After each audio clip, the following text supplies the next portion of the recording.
todos os nossos amigos, nossos irmãos, ouvintes desse canal, amigos especialmente da Casa Vinha de Luz, que é muito querida para mim. Eu fico muito feliz e agradecida pela oportunidade de estudo. Então, é muito satisfatório para mim poder falar desse assunto, e é com muita humildade e com muito carinho também que a gente preparou esse estudo, essa pesquisa. Espero que seja de alguma utilidade para aqueles que forem ouvir. Então, é importante que a gente observe o fenômeno, mas não só o fenômeno, que a gente consiga atentar para tudo que esses fenômenos que envolveram a vinda de Kardec queriam nos dizer ao espírito.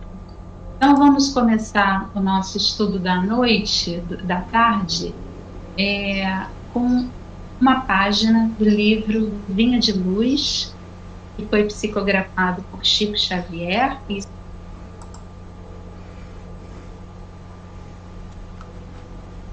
escrito pelo Espírito Emmanuel. Abrimos a página agora e caiu a 143 Cartas Espirituais. E quando essa epístola tiver sido lida entre vós, fazei que também o seja na igreja dos Laodicenses, e que veio da Laodiceia, lede-a vós também. Paulo, Colossenses, capítulo 4, versículo 16. O correio do céu nunca se interrompeu. Desde que a inteligência humana se colocou em condições de receber as vibrações dos planos mais altos, não cessou o Pai de enviar-lhes apelos por meio de todos os recursos. Em razão disso, a inspiração edificante nunca faltou às criaturas. E na atualidade, com a intensificação do intercâmbio entre os círculos visíveis e invisíveis, a face do espiritismo evangélico que resulta no mundo o cristianismo, na sua pureza essencial, as cartas espirituais são mais diretas, mais tangíveis. Grande parte dos estudantes, contudo, seguindo a velha corrente do indiferentismo, reparando essa ou aquela página edificadora, procura avidamente os nomes daqueles a quem são dirigidos. Se há conselhos sábios, devem ser para os outros. Se surgem advertências amigas ou severos apelos, devem ser igualmente para os outros. E compacta assembleia de companheiros demonstra singular ansiedade para receber mensagens particularistas, com apontamentos individuais. Para prevenir tais extremos, recomendava Paulo que as epístolas dedicadas a determinada igreja fossem lidas e comentadas em diferentes santuários para que a necessária fusão e dilatação dos conhecimentos mais elevados. As cartas espirituais de hoje devem observar idêntico processo. Somos compelidos a reconhecer que todos somos, individualmente, portadores de um templo interno. Saibamos extinguir as solicitações egoísticas e busquemos em cada mensagem do plano superior a consolação, o remédio, o conselho ou a advertência de que carecemos.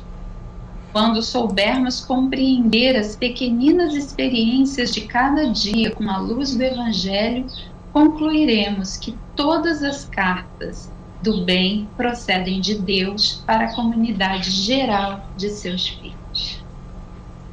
Então, essa lição tem muito a ver com o estudo que nós vamos fazer hoje e, posteriormente, vamos falar novamente sobre ela. Agora vamos fechar, então, os nossos olhos, elevar nossos pensamentos e dizer assim: Pai amado, que é todo poder, que é toda bondade, Mestre amigo Jesus e amigos espirituais envolvidos nesse momento, agradecemos a possibilidade de estudo que fazemos com toda a nossa humildade, com todas as nossas limitações, E pedimos, Senhor, que esse pequeno momento seja um momento da luz de Deus brilhar em cada um de nós, em nossos corações e em nossas mentes, tornando o nosso espírito apto a recebimento dessa mensagem. Que assim, Senhor, eu possa estar aqui como uma ferramenta da espiritualidade maior, mostrando aquilo que for necessário. Que assim possa ser, graças a Deus. Então, amigos, queridos, ouvintes desse estudo, hoje temos a incumbência de falar sobre Allan Kardec, sobre os fenômenos que giraram naquela época, sobre as irmãs Fox, né, sobre as médiums que deram início a todo esse processo e também ao método utilizado por ele. No entanto, é importante salientar que falar sobre isso, vamos dizer que separadamente de todo um contexto, seria falar de apenas um membro de um todo, um membro que faz parte de uma grande revolução, de uma grande empreitada da espiritualidade para o nosso terceiro milênio. Então, vamos tentar de alguma forma aqui dar uma pincelada, porque seria impossível falar sobre toda a programação espiritual dentro de uma hora. Mas nós vamos pincelar isso para aguçar a curiosidade daqueles que ouvem a buscar também mais informações, a pesquisar e a refletir sobre o que tudo isso quer nos dizer diretamente a nossa caminhada moral na nossa escola, que é a Terra.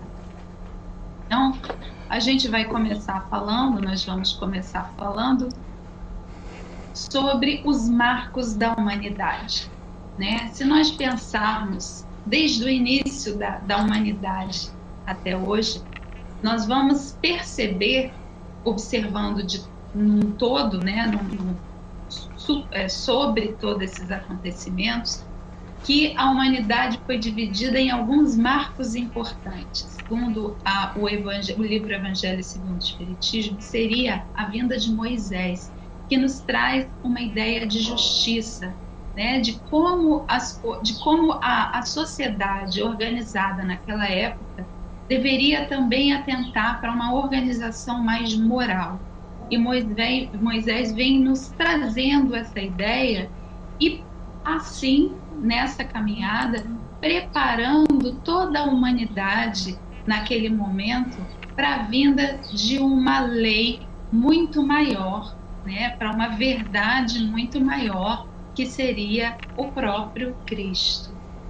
A vinda de Cristo seria o segundo marco, né, segundo o Evangelho, o segundo marco da humanidade. Jesus, então, nos traria a ideia do amor que deveria sobrepujar todas as outras leis, que deveria se sobrepor. E Jesus, então, concentra todas aquelas leis mosaicas daquela época, né, e as leis que foram enviadas por via, vamos dizer, até mediúnica por Moisés, né, e que eram 10, Jesus transforma então em apenas duas leis principais, trazendo o amar a Deus sobre todas as coisas e amar ao próximo como a si mesmo. Então ele traz a ideia do amor como sendo o caminho principal para a evolução moral e espiritual na Terra. E o terceiro marco, né, que foi inclusive prometido ainda por Cristo em terra, foi o Consolador prometido por Cristo, que nos traria a ideia da caridade, né? O amor, a caridade e a justiça, juntando esses 3 pontos, esses 3 marcos em um só. O Consolador nos traria então essa ideia mais consolidada sobre o que seria necessário para encontrarmos a felicidade, para encontrarmos a evolução que tanto buscamos, que tanto busca o nosso espírito. E aí, falando mais em termos de como a humanidade lida com a espiritualidade, né? A gente viu aqui na própria página de abertura, no momento em que ele fala e que a comunicação, o correio dos céus nunca se interrompeu. Isso mostra que durante toda a evolução do homem na Terra existiu uma comunicação entre o céu e a terra, entre a espiritualidade e os seres humanos. E ele ainda completa: desde que a inteligência humana se colocou em condições de receber a vibração dos planos mais altos, não cessou o Pai de enviar-lhes apelos. E aí, então, nesse momento, nós refletimos sobre todos esses marcos, né, que separaram a humanidade em milênios. O correio dos céus falava diretamente conosco aqui na Terra. E a ideia de uma espiritualidade, ou seja, de uma transcendência, de que não éramos apenas um corpo de carne, mas que existia, além de nós, algo superior, uma força superior, sempre existiu na humanidade, né? Diz Jung, um conhecido teórico da área das psicologias, que a humanidade traz em si, é inerente ao homem, a ideia de uma transcendência. Então, que já estaria gravado em nosso espírito que nós não somos apenas materiais, matéria, e nós temos uma força maior sob a qual estamos submetidos. Mesmo aqueles que não acreditam, ainda assim, em algum momento, elevam seu pensamento buscando um apoio, buscando uma ajuda dos planos superiores. Então, já no Egito Antigo se tinha essa ideia, né? Os povos acreditavam numa vida após a morte, tanto que mumificavam os corpos porque entendiam que em algum momento aquele espírito daqui que havia desencarnado, que havia morrido, voltaria para ocupar aquele corpo em algum momento. Isso, claro, se passasse pelo julgamento de Osíris e ela assim o permitisse. Então, essa ideia da transcendência já existia no Egito Antigo. O povo celta também, muito tempo depois, entendia e acreditava na existência também da alma, né, da vida após a morte, da alma, da transcendência, acreditavam em toda a relação com a natureza, acreditavam nas forças superiores que moviam as coisas da natureza. Então, essa ideia também já era muito conhecida entre os celtas. O budismo, podemos dizer que o budismo também, em todos os cantos da Terra, existiam pessoas ou existiam espíritos que foram enviados para semear a ideia da transcendência da alma, né? E a ideia da reencarnação. E o budismo traz também nos seus ensinamentos, o budismo foi criado por Siddhartha Gautama, que é o Buda, e Buda trazia já essa ideia de que existia a possibilidade de uma reencarnação dos espíritos que haviam subido aos céus. O Vedismo também, que é a antiga eram os escritos, né, mais antigos encontrados que davam origem ao hinduísmo. O Vedismo também já falava de uma transcendência da alma e falava da possibilidade de encarnações, né, de várias encarnações. Então a gente pode observar que essa ideia não é nova, né? Que isso vem com a humanidade desde os primórdios.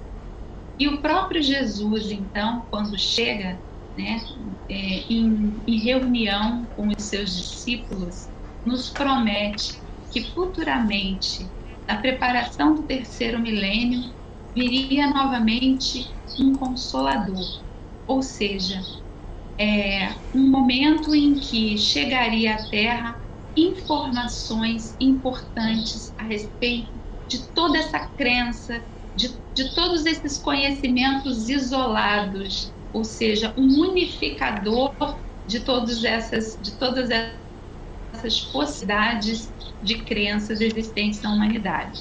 E ele fala: se me amais, guardai os meus mandamentos. E eu rogarei ao Pai, e ele vos dará outro Consolador, para que fique eternamente convosco o Espírito de verdade, a quem o mundo não pode receber, porque não o vê nem o conhece, mas vós o conhecereis, porque ele ficará convosco e estará entre vós. Quando vier o Consolador, que eu da parte do Pai vos enviarei, o Espírito de verdade que procede do Pai, ele testificará de mim.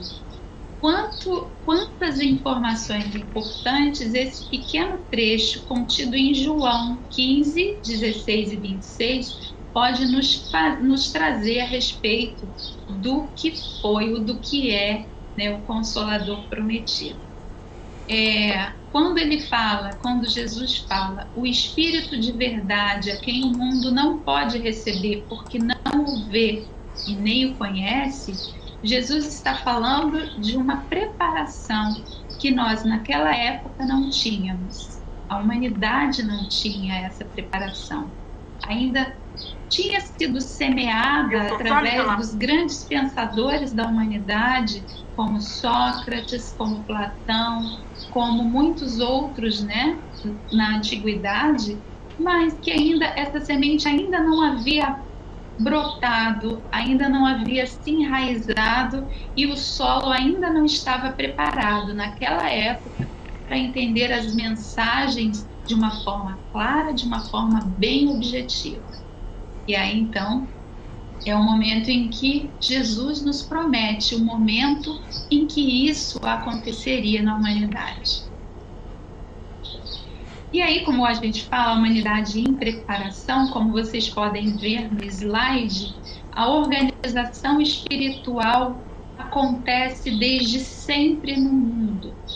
Então, se nós pensarmos em termos de linha eterna de evolução, do primeiro milênio, com Moisés, né, já sendo preparado o terreno da humanidade para a vinda da mensagem de Cristo, e de Cristo para agora, o segundo, para a vinda do Consolador, né, uma segunda parte, um segundo milênio, falando dessa codificação dessas mensagens de uma maneira mais clara. Para que isso acontecesse, né, a espiritualidade começou a preparar a nossa terra com a vinda, com a reencarnação de espíritos missionários. Então nós temos uma diversidade, porque como Jesus, como o Espírito de verdade mesmo falou para Kardec no momento em que fala da sua missão, né, a preparação, ou seja, o plano de Deus não vem apenas na cabeça de um homem, porque ele é falível. Então é preciso que se faça uma organização gigantesca com diversos trabalhadores, né, de Cristo. E foi assim que foi feito. Na Europa, reencarnaram Joana d'Arc, Voltaire, Rousseau, Diderot, D'Alembert, Pestalozzi, Richer, né, Jean Rousse, Leon Denis. Então, uma infinidade, Napoleão, inclusive, uma infinidade de espíritos que vinham com a missão de começar a despertar na humanidade um pensamento mais aberto, mais iluminado, né? Voltaire, Rousseau, Diderot foram personalidades importantíssimas nessa época, pois começaram a disseminar o pensamento livre, o pensamento liberal, né? No sentido de ser livre mesmo, né? Desamarrado daquela cultura da época, daquelas crenças da época, do clero que tomava conta de todos os pensamentos, né, das grandes organizações sociais. Na América, isso dito pelo livro... agora eu não vou lembrar o livro que foi, mas na América, o plano invisível, sob a orientação de Jesus, conduzia para a América todos os espíritos sinceros e trabalhadores, conclamados ao progresso futuro. Paralelamente a essa reencarnação na Europa, também na América, né, tanto na do Norte quanto na do Sul, reencarnavam espíritos já com missões importantíssimas de disseminar o pensamento novo a respeito de tudo, né? A respeito das organizações sociais, das políticas e das organizações religiosas. Então, nessa época também começamos a ver na Europa o iluminismo, a revolução científica na época, que também veio acompanhada do iluminismo, ou seja, o que era a revolução científica? É um momento em que existe um desligamento das crenças religiosas e começa a se procurar um pensamento mais científico, né? Um pensamento mais em cima de métodos, em cima de observação experimental. É um momento em que as ciências começam a tomar parte em vários cantos do mundo sobre diversos assuntos diferentes. E posteriormente a Revolução Francesa. A Revolução Francesa foi um momento muito conturbado e muito sofrido para toda a Europa, principalmente para a França. Mas a Revolução Francesa começou com a ideia de uma revolução através da educação, né, que foram os girondinos naquela época. Então, os girondinos, esse grupo, queria uma revolução, sim, queria a fraternidade, a igualdade, a justiça, mas através de uma revolução educacional. Mas existiam grupos contrários a esse método, né, dessa revolução, e que foram os jacobinos, que buscaram, então, uma revolução através da morte, através da matança de pessoas que eram contrárias à ideia que trazia a Revolução Francesa. Então, mas tudo isso foi um momento importante também para ser disseminada a importância da educação como instrumento de renovação.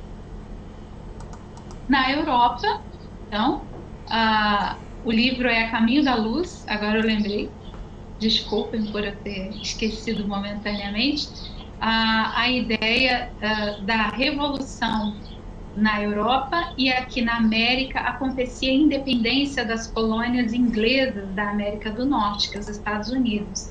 O acolhimento das ideias reformistas que aconteciam paralelamente na Europa eram acatadas pelos pensadores americanos, né? Também existiu ali a libertação dos povos livres, dos homens livres, como é dito no livro. Em momento nenhum ele diz a libertação dos escravos, ele diz a libertação dos homens livres. Todo homem é livre. Então isso acontecia já na América como uma preparação desse terreno para a vinda das novas mensagens, para a vinda dos fenômenos que chegariam logo depois. E aí chega através de diversas reuniões um missionário na Terra. Aí, ainda no livro A Caminho da Luz, eu retirei um trecho que eu vou me permitir ler aqui para vocês. É assim: aproximam-se os tempos em que Jesus deveria enviar ao mundo o Consolador. E, de acordo com as auspiciosas promessas, apelos ardentes são dirigidos ao Divino Mestre pelos gênios tutelares dos povos da humanidade. Assembleias numerosas se reúnem e confraternizam nos espaços das esferas mais próximas da Terra. Um dos mais lúcidos discípulos de Cristo baixa ao planeta. Compenetrado na sua missão consoladora, e 2 meses antes de Napoleão Bonaparte sagrar-se imperador na França, nascia Allan Kardec, a 3 de outubro de 1804, com a sagrada missão de abrir caminho ao Espiritismo. Emmanuel, A Caminho da Luz. Então aqui eu tenho no slide uma cópia da certidão de nascimento de Kardec, né, mostrando como, eu tirei um trechinho porque eu achei interessante, né, como é falado, né, naquela época. Aos 12 do vindemário do ano 8º, ou seja, 3 de outubro de 1804, auto de nascimento de Denisard Hippolyte Léon Rivail, filho de Jean-Baptiste Antoine Rivail, magistrado juiz, e Jeanne do Ramel, residente em Lyon, Rua Sala, número 76. Esse é um trechinho da certidão de Kardec, e é muito interessante notar o nome, né? Existiam, durante todos os estudos feitos, nós pudemos observar que diversas vezes o nome de Kardec aparecia diferente. Uma hora era Denisard Hippolyte Léon Rivail, outra hora era Hippolyte Léon Denisard Rivail, né? Então, cada hora aparecia e a gente não entendeu ainda o motivo dessa diferenciação, do porquê que cada hora esse nome aparecia de uma maneira, né? Mas nós, no mundo espírita, conhecemos e costumamos chamar como Hippolyte Léon Denisard Rivail. E é importante notar que durante a vinda de Kardec, na sua infância e durante toda a sua vida, na primeira infância e na segunda, Kardec sofreu influências do pensamento da Revolução Francesa. Uma curiosidade que eu encontrei é que o pai e o avô de Kardec, né, o avô materno e o pai, eram adeptos dos girondinos, que eram aquelas pessoas, aquele grupo que acreditava na Revolução Francesa, na revolução dos ideais através da educação, né? Então, o avô de Kardec, por conta desse pensamento contra os jacobinos, logo em seguida foi morto por eles. E o avô, então, com Kardec ainda criança, foi morto, e o pai de Kardec foi lutar nessa revolução, né, nas tropas de Napoleão, e sumiu, né, desapareceu, não se teve mais notícias a respeito dele, não se soube se na época não se tinha notícia se ele tinha sido morto, né, porque o corpo sumiu. E Kardec, então, ficou aos cuidados de sua avó e de sua mãe. E nesse momento, a mãe de Kardec, Jeanne do Ramel, muito preocupada com a sua formação, com a sua educação, e tomando conta dos bens que tinham lhe restado, vende algumas propriedades e leva Kardec para a Suíça para ter uma educação revolucionária, aquela que vinha sendo divulgada na época através de instituições reformistas, que era o método Pestalozzi, um método muito revolucionário numa época em que o pensamento não era livre, né, em que o pensamento deveria ser conforme estabelecido pelo clero e pelos poderes políticos da época. Pestalozzi, então, vem renovando tudo isso, divulgando um pensamento mais livre, um conhecimento através da construção ali, da coparticipação, nunca de cima para baixo, mas juntos, né, professor e aluno, construindo um conhecimento. E essas ideias eram muito revolucionárias numa época em que a educação era passada para os alunos de uma maneira até muito violenta. Os alunos eram castigados, eram submetidos a vexações, e Pestalozzi veio renovar tudo isso. E era esse ensinamento, era essa educação que Jeanne do Ramel queria dar para o seu filho Kardec. E logo em seguida, Kardec, já aos 12 anos, foi levado para esse instituto, o Instituto de Verdun, Castelo de Verdun, na Suíça, e em seguida ele se torna o mais sublime, o mais brilhante discípulo de Pestalozzi, o mais brilhante auxiliar de Pestalozzi devido à sua grande inteligência, né? Já nessa época falava alguns idiomas, no total 6 idiomas, era conhecedor de métodos científicos, conhecia profundamente línguas, mas não só isso, suas culturas também. Então, Kardec se tornou, ou melhor, ainda não Kardec, né, mas Denisard se tornou o grande auxiliar de Pestalozzi, substituindo muitas vezes, inclusive, como diretor desse instituto. Paralelamente a isso, um pouco antes, nascia Amélie Gabrielle Boudet. Na verdade, Amélie é mais velha que Kardec, 9 anos. E ela também, de uma família bastante tradicional, filha única, é levada também para Paris para estudar, porque mesmo naquela época em que as mulheres não tinham esse direito de estudo como a grande maioria dos homens, né, as mulheres viviam para uma vida no lar, para seus maridos, e essa era a cultura. A família de Amélie quis que ela desenvolvesse seus estudos e a levou para a França. E lá ela foi submetida também ao método Pestalozzi, de quem ficou muito adepta durante toda a sua vida. E a Amélie diplomou-se, então, em escola normal, como professora de primeira classe, foi também professora de letras, de belas artes. Então, tanto Denisard quanto a Amélie estavam já no mundo, submersos no mundo da educação e adeptos de uma renovação através da educação.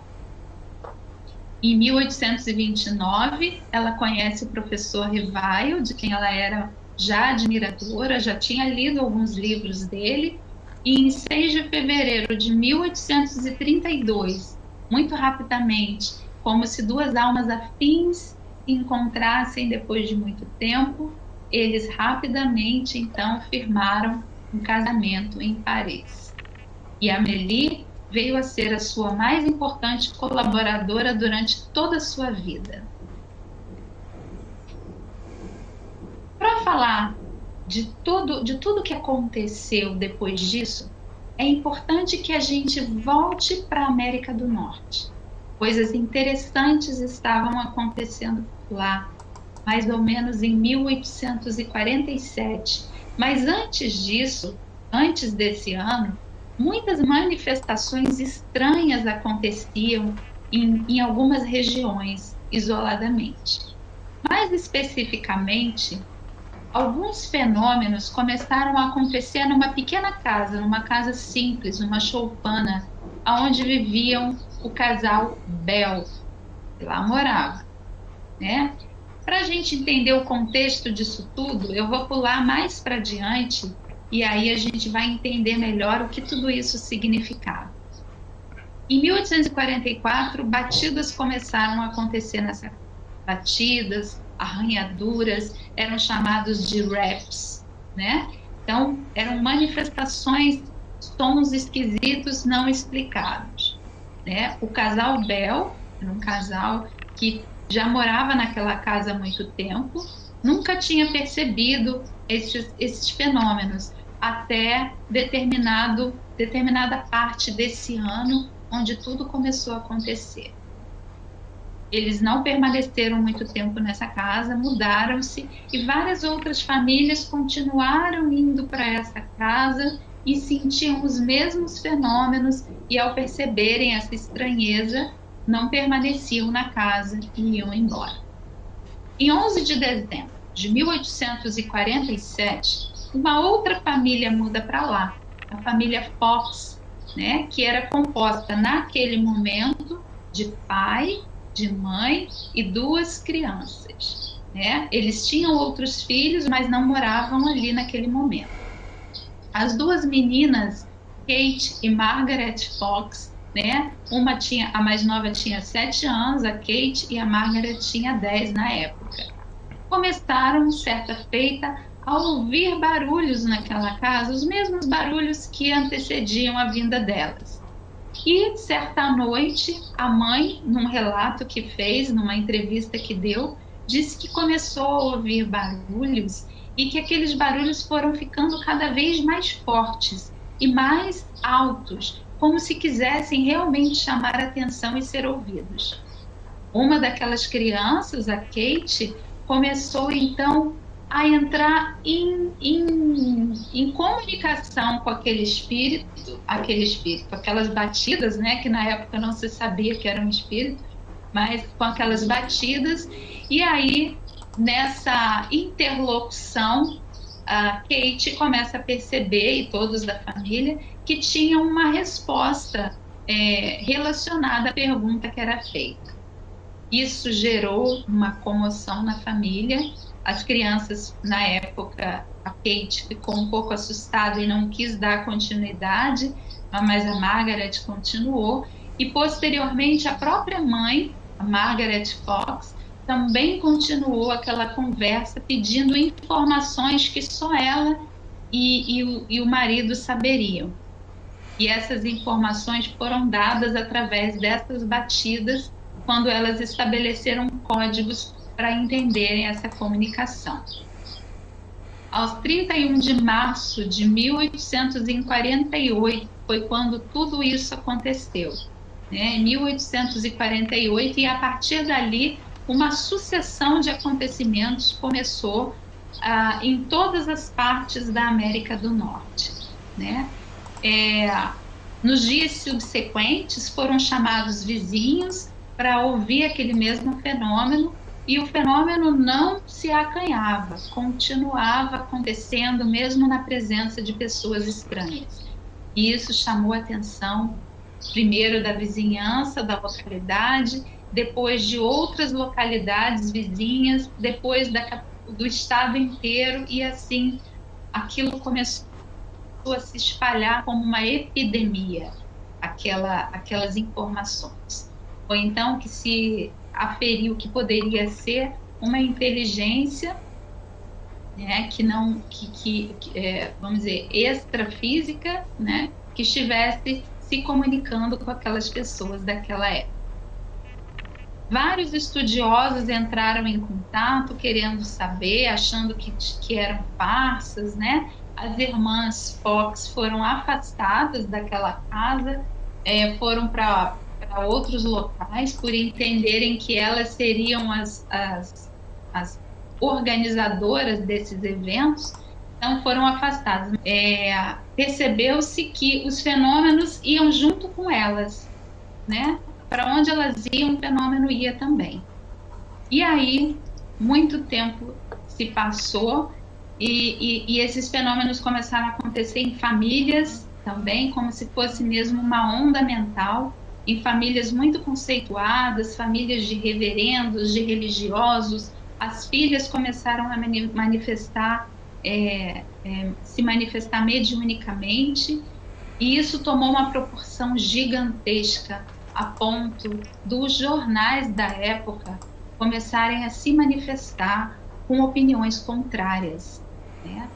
E aí até tem um que dizia: os novos fariseus, né, os novos fariseus que agiram com Cristo, né, resistindo àquelas novas revelações, também o fizeram durante as manifestações, esses fenômenos naquela época na América do Norte.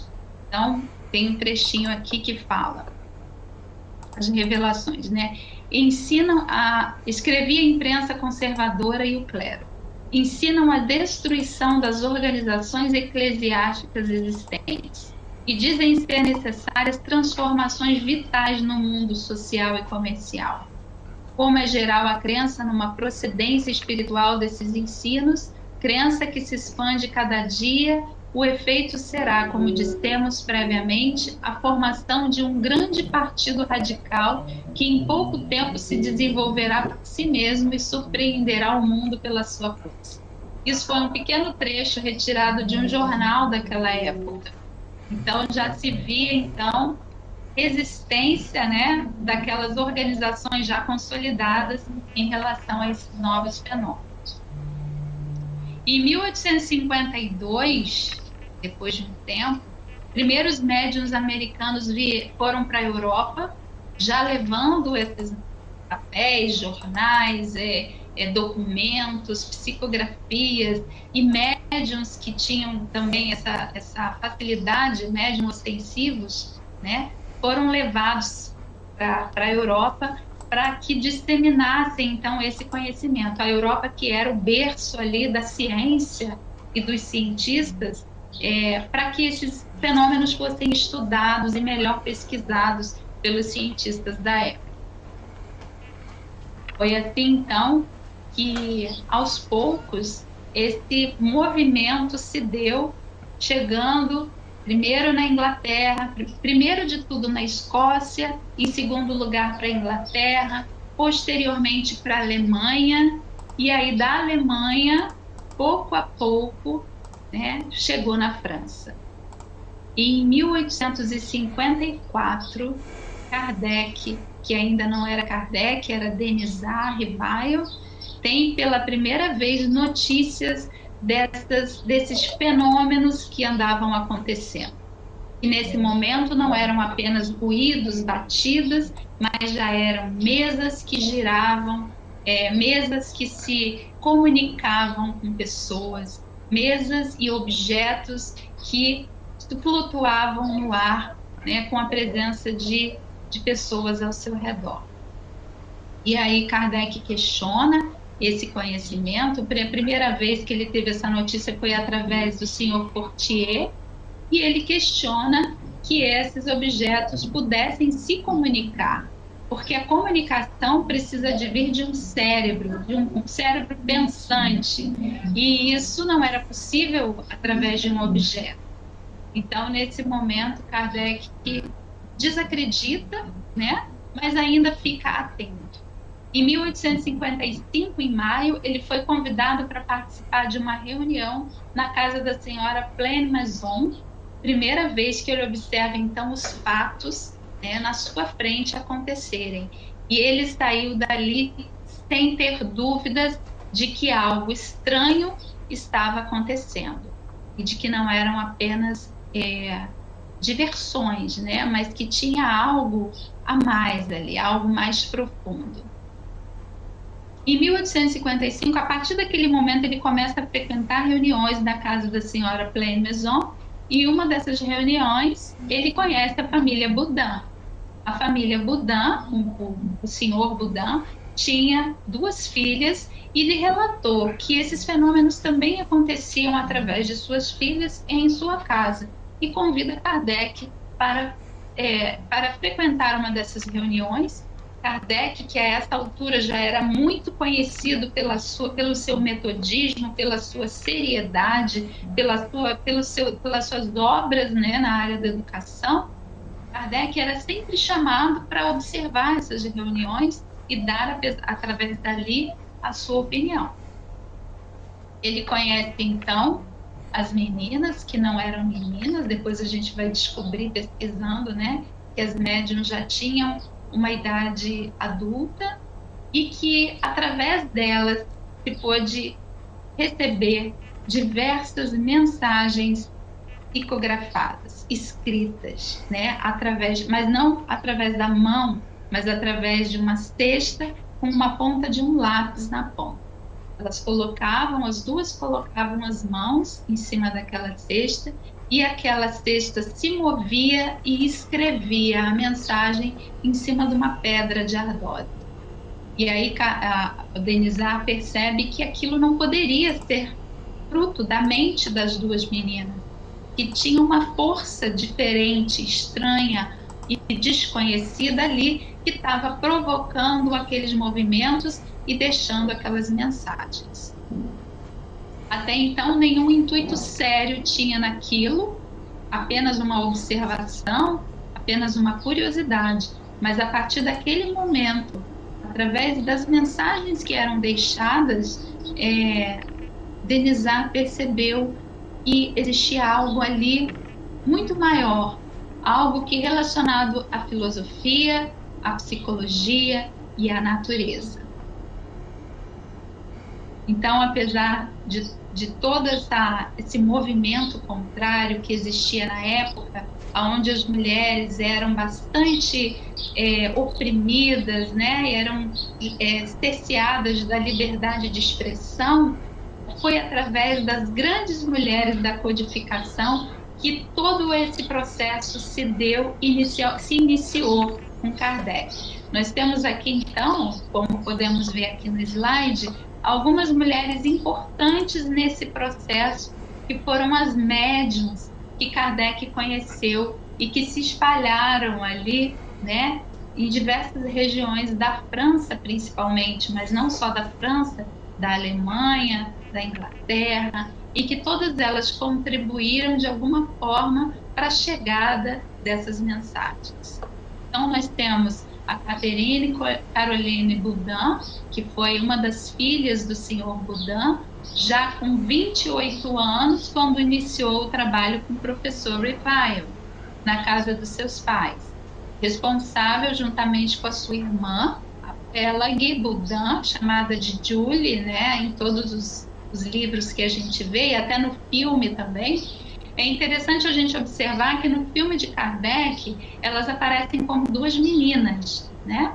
Mas, observando aqui no slide, a gente pode pegar a certidão de nascimento delas e observar que uma já estava com 28 anos e a outra com 26, quando conheceram o professor Rivail nas suas reuniões em casa. Outra médium importante foi Ruth Céline Jaffé, que nasceu em 1822. Ela já era uma sonâmbula profissional. O que vem a ser isso? Uma sonâmbula profissional que dava consultas junto com o professor, junto com o Jean Rostand, que era o magnetizador que trabalhava junto com ela. E a partir da disseminação daquelas reuniões e de saber do trabalho que Kardec vinha fazendo, né, na pesquisa desses fenômenos, a Céline Jaffé, então, resolve abrir mão daquilo que ela fazia, dando consultas individuais, e passa a se colocar a serviço do professor Rivail, né, para obtenção dessas mensagens. Então, as irmãs Boudin e Céline Jaffé foram as principais médiums no início desse processo e para a obtenção das mensagens que vem compor o Livro dos Espíritos, que foi a primeira obra. Logo em seguida vem Hermance Dupont, já em 1800, que conhece Kardec em 1841, né? Aos 16 anos de idade, ela era uma filha de uma família bastante tradicional, de muitas posses, né? E muito enfronhada ali na nobreza daquela época. Eles eram frequentadores da nobreza. E Hermance Dupont, aos 12 anos de idade, começa a ter suas primeiras manifestações e psicografa um livro, uma autobiografia de Joana d'Arc.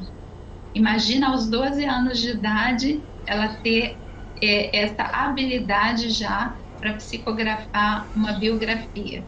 Então, em seguida, a Hermance Dupont começa a escrever novamente outras mensagens importantes e depois a comunicação de Luís, né, do que havia sido São Luís, né, considerado São Luís na época. E aí, então, a Hermance Dupont se aproxima, na verdade não foi ela, né, porque ela era ainda menor, mas o pai dela se aproxima de Kardec e mostra as habilidades da filha, e ela passa a ser uma exímia colaboradora de Kardec na época, e foi quem também auxiliou na supervisão das obras. E ela é também cofundadora, né, da Sociedade Espírita junto com Kardec e outras pessoas da época. A Hermance Dupont foi um espírito de grande valor para toda a obra de Kardec. Então, aqui nós temos nesse slide, né, algumas mulheres importantes que fizeram parte desse processo. Temos a própria Madame Kardec, que foi a Amélie Gabrielle Boudet, temos a Mademoiselle Pleno Maison, Temos a senhora Aline Carlotti, que foi uma das médiuns também, já num processo mais adiante. Irmã Sufô, Celine Jafé, as irmãs Budan, né? Temos a senhora Maria Delane, que era a mãe de Gabriel Delane, também uma das médiuns, e outras senhoras com participação notável, muitas outras, né? Então, um grande número de mulheres atuando nessa obra com o professor Rivaio, que posteriormente vem a ser chamado de Allan Kardec. Como surgiu esse nome, né? Celine Jafé recebeu em mensagem que ele deveria adotar o nome de Allan, né? Que havia sido o nome de uma antiga personalidade dele, na época em que havia animado a personalidade de um druida na Terra, né? E Kardec havia recebido por um outro médium. Então, diferente do que a gente imagina, esse nome não veio inteiro, ele veio separadamente. Então, Kardec assume então esse nome dado, sugerido pela espiritualidade, para assinar todas as suas obras. Primeiro porque ele já tinha estudos, né, relacionados, livros publicados com o nome dele de nascimento. E para que as coisas não se misturassem e até para que ele fosse protegido de possíveis críticas e que esse trabalho dele inicial não fosse, vamos dizer, que prejudicado ou misturado, né? Kardec então resolve, por orientação da espiritualidade, assinar com esse novo nome. Pensando em como era o método, né? Que método que Kardec utilizou e como ele chegou a esse método.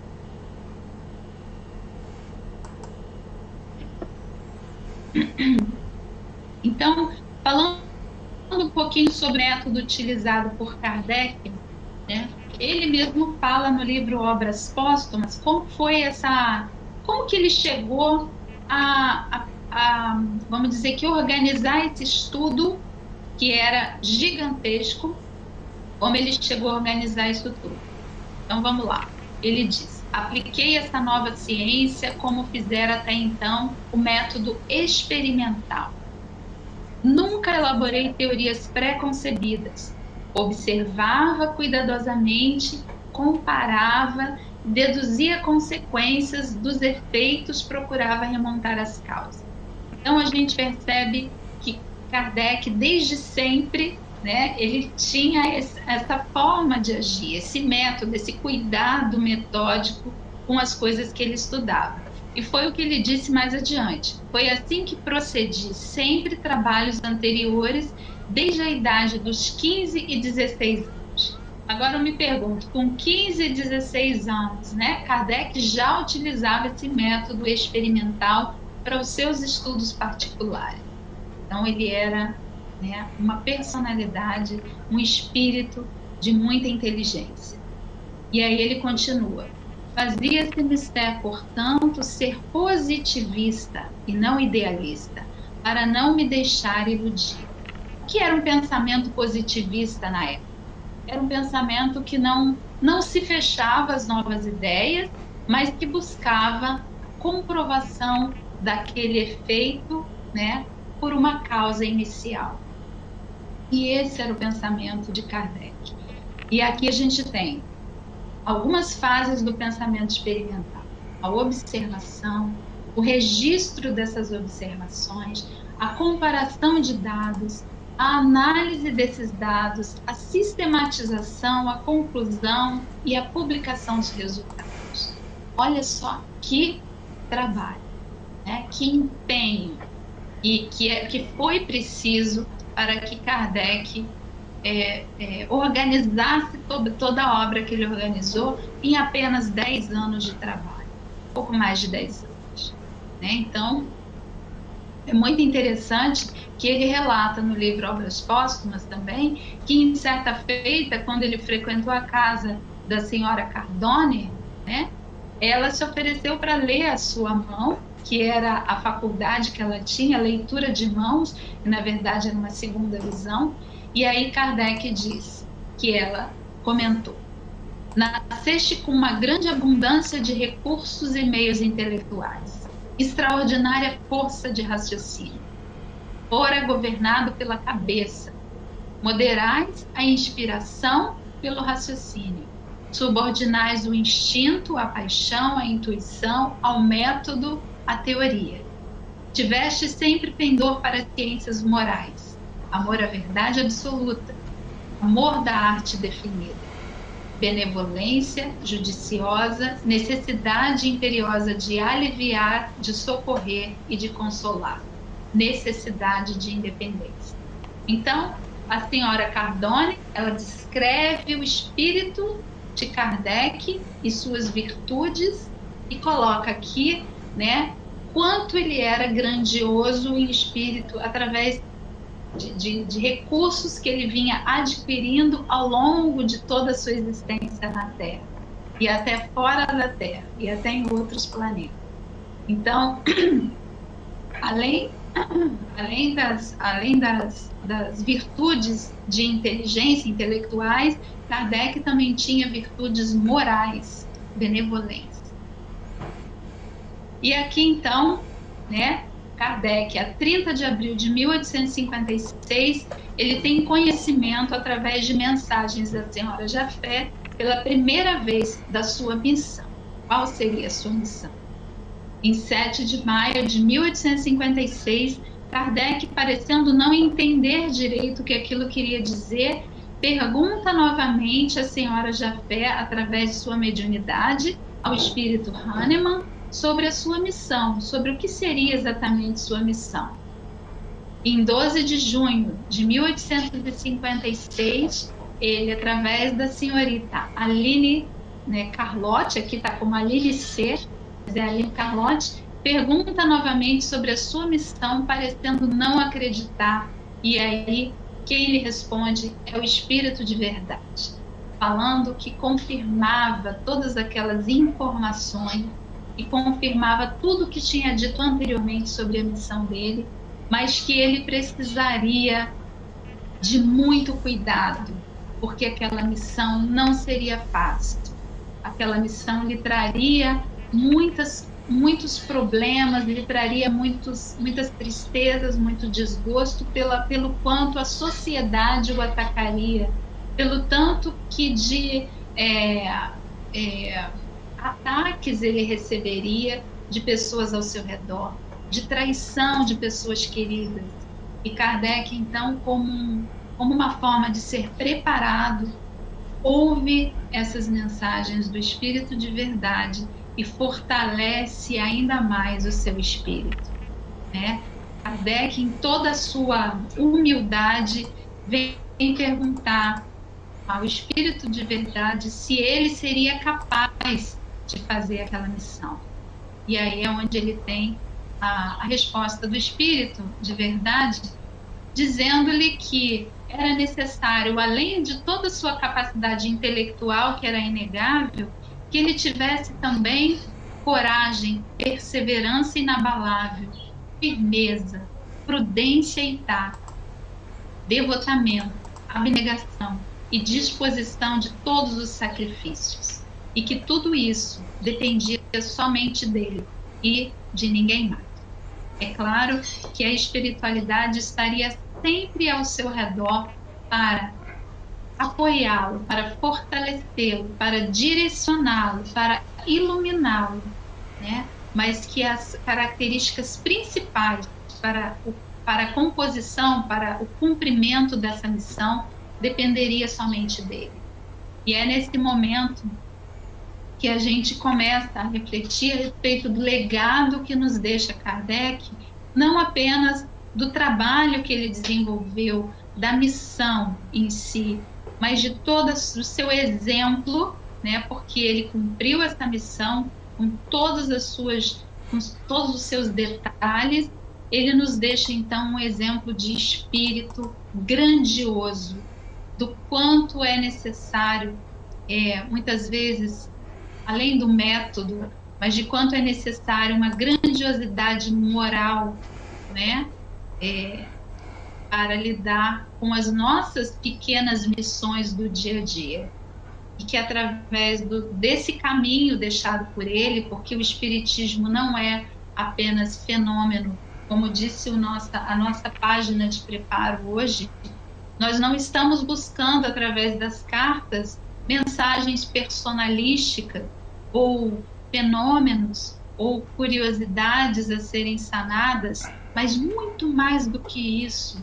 Esta mensagem nos fala diretamente ao espírito, nos fala diretamente, nos convidando e muitas vezes até nos intimando a sermos homens de bem, conforme o próprio Evangelho nos traz. Ali, um passo a passo de como ser um homem de bem.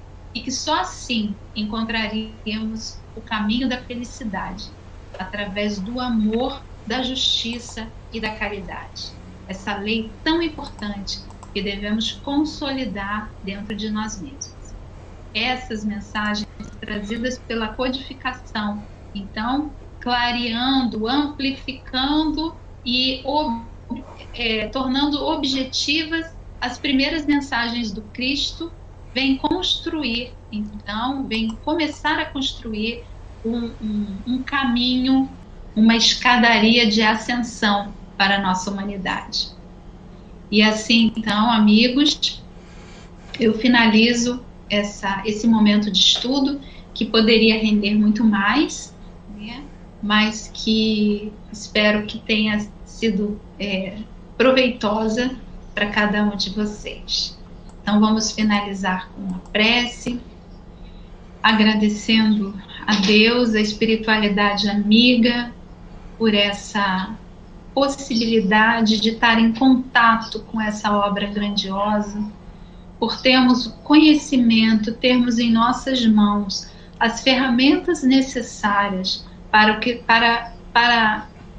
o que precisamos para mudar, para transformar o nosso ser em seres melhores, em seres do bem, em seres realmente que refletem a luz de Deus em nosso espírito. Agradecemos, Senhor, por todas as possibilidades que recebemos, pelo amor e pelo acompanhamento que a espiritualidade sempre direciona a todos nós. Que assim seja, então, graças a Deus. Então, meus amigos, eu me despeço de vocês. Um grande abraço, felicitações a todos os nossos irmãos da Casa Vinha de Luz e até a próxima.